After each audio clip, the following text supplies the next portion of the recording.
Dans cette deuxième vidéo, on va corriger l'exercice 2 du contrôle du 23 octobre.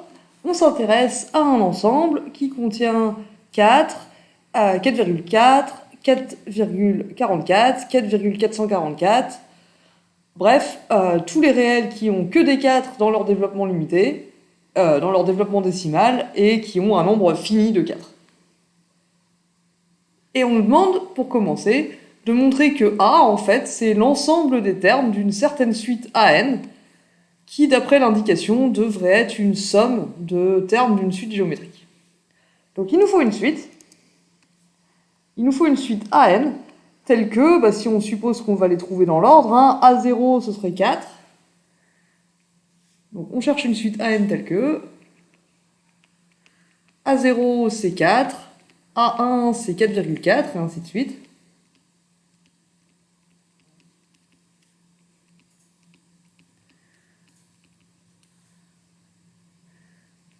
Et on la cherche sous forme d'une somme, finalement.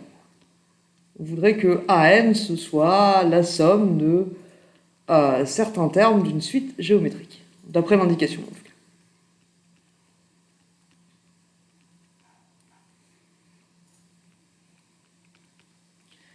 cas. A3, du coup, ce serait 4,444. Alors, une somme de quoi? Alors, du coup, si A0, c'est 4, A1, c'est 4,4, du coup, A1, c'est 4 plus 0,4. A2, c'est 4 plus 0,4 plus 0,04. Et A3,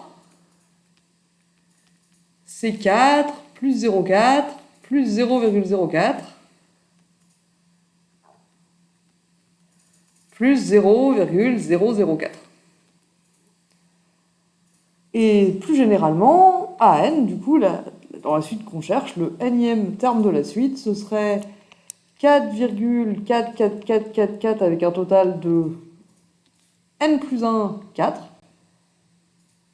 n plus un chiffre ici.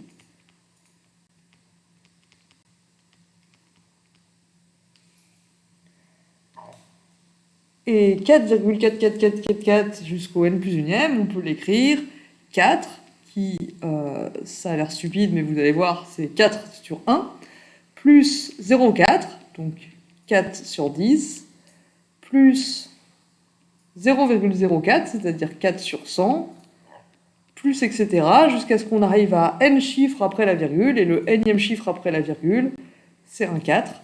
Et pour l'avoir, il me faut 0,0000 n fois, et puis à la fin un 4, et ça c'est 4 sur 10 puissance n. Ce qui nous amène à poser AN, ce serait la somme pour k allant de 0 à n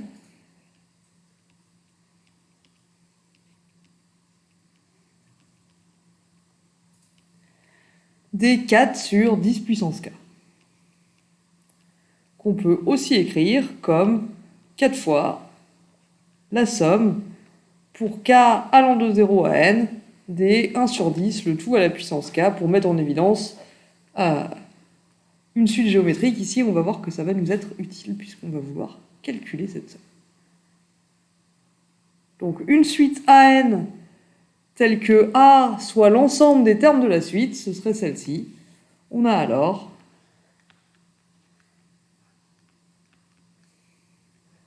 l'ensemble A, c'est A0, A1, A2, patati, patata, autrement dit, c'est l'ensemble de tous les termes de la suite.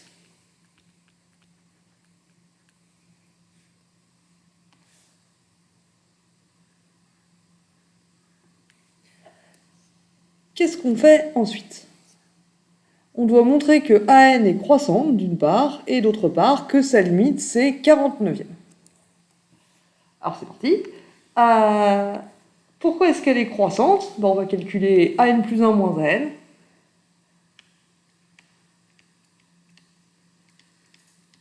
Et ce qui serait fantastique, c'est que ce soit positif.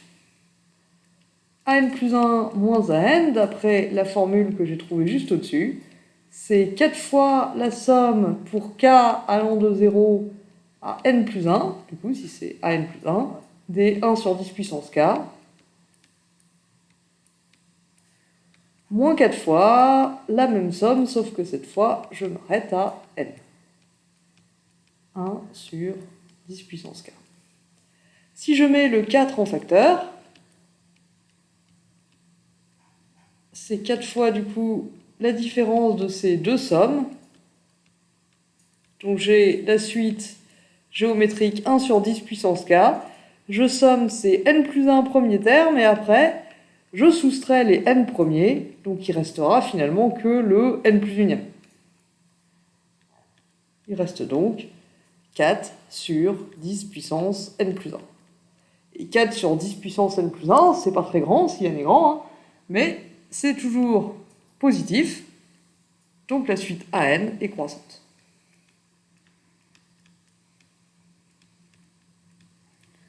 Comme souhaité.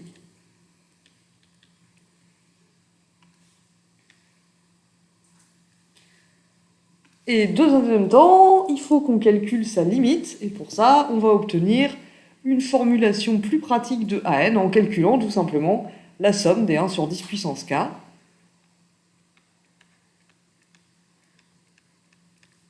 à l'aide de la formule de la somme des termes d'une suite géométrique. AN, c'est 4 fois la somme des 1 sur 10 puissance k pour k allant de 0 à n. Et pour ça, on a une formule. C'est 1 moins la raison 1 sur 10 puissance le nombre de termes, donc ici n plus 1. Entre 0 et n, il y a n plus 1 terme, divisé par 1 moins 1 sur 10. Maintenant, 1 moins 1 sur 10, ça fait 9 sur 10. Et si je divise par 9 sur 10, c'est pareil que si je multiplie par 10 sur 9. Donc j'ai 4 fois 10 sur 9 fois 1 moins 1 sur 10 à la puissance n plus 1. Ça, c'est une autre formulation de AN. Donc en fait, j'ai 40 sur 9 fois cette parenthèse-là avec le 1 sur 10 à la puissance n plus 1 qui tend vers 0 quand n tend vers l'infini. Parce que c'est une suite géométrique de raisons plus petites que 1. Donc quand n tend vers l'infini, ce qui est dans la parenthèse tend vers 1, il me reste 4 fois 10 sur 9 qui fait à peu près 49e. Donc quand n tend vers l'infini, AN tend bien, comme annoncé, vers 49e.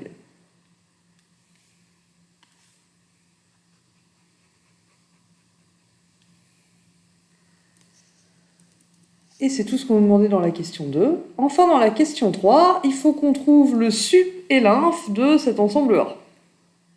Cet ensemble grand A. Et là, on ne vous demandait pas du coup la lim sup et la lim inf de la suite AN.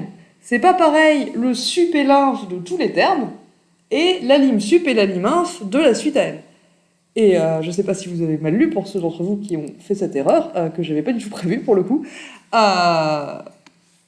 que j'avais pas vu venir. Ici, on ne nous demande pas la lim sup et la lim inf de AN. Vous avez été un certain nombre à dire, et vous avez tout à fait raison, que du coup, AN est une suite convergente, vers 49e, donc sa lim sup et sa lim inf sont toutes les deux égales à 49e. C'est totalement exact, et ça répond pas du tout à la question. Parce que la question était, à nouveau, quelles sont la borne supérieure et la borne inférieure de cet ensemble? Alors, la borne inférieure, c'est 4.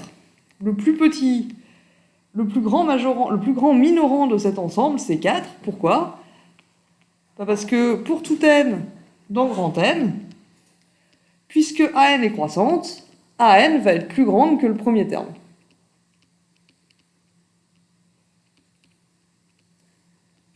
Donc pour tout n dans grand N, AN est supérieur ou égal à A0. Et A0, ça fait 4.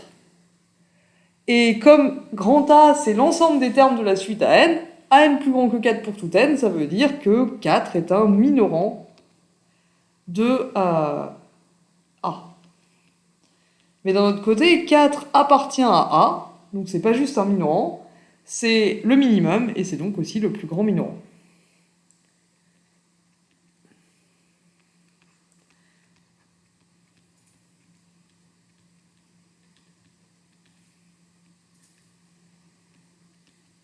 Donc si on a un minorant qui appartient à l'ensemble, c'est le minimum, et du coup c'est aussi la borne inf.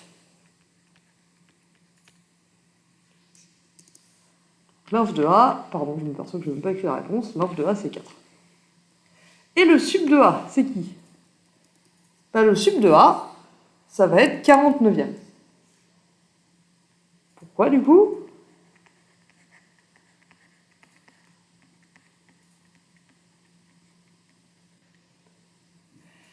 Parce que du coup, AN c'est une suite croissante, donc là vous pouviez dire AN est une suite croissante, donc sa limite est égale à sup AN, ou sinon on peut le remontrer. On peut déjà observer que pour tout n dans grand N, on a obtenu que AN, on pouvait l'écrire 40 sur 9 fois 1 moins 1 sur 10 puissance n plus 1. Or, 1 moins 1 sur 10 puissance n plus 1, c'est plus petit que 1. Donc pour tout n, AN est plus petit que 40 sur 9. Donc 40 sur 9 est un majorant de A.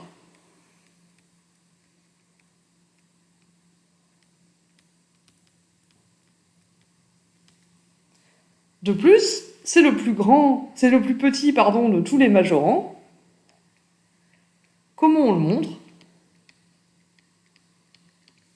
On peut montrer que si on prend quelque chose de plus petit que 40 sur 9 moins un petit chouïa, moins epsilon, ce n'est pas un majorant de A.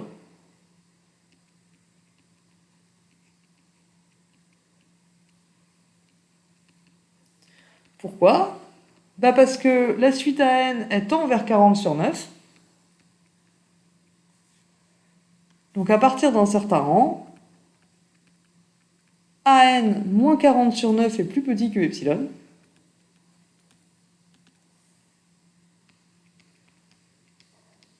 Et du coup, AN va être plus grand que 40 sur 9 moins epsilon. AN tend vers 49e. Donc, il existe un rang n0 dans grand N, tel que pour tout n plus grand que n0, AN moins 40 sur 9 en valeur absolue est plus petit que epsilon.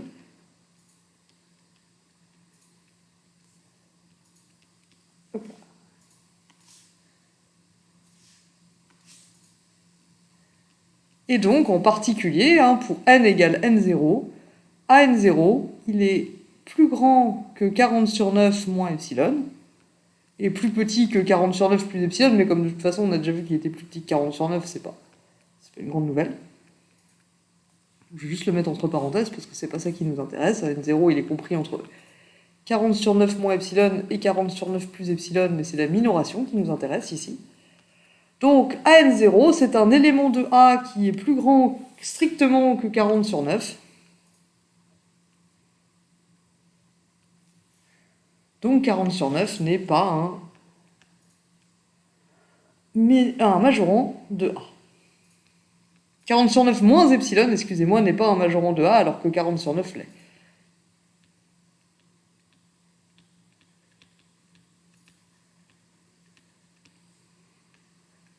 Donc 40 sur 9 est le plus petit majorant, c'est la borne sup.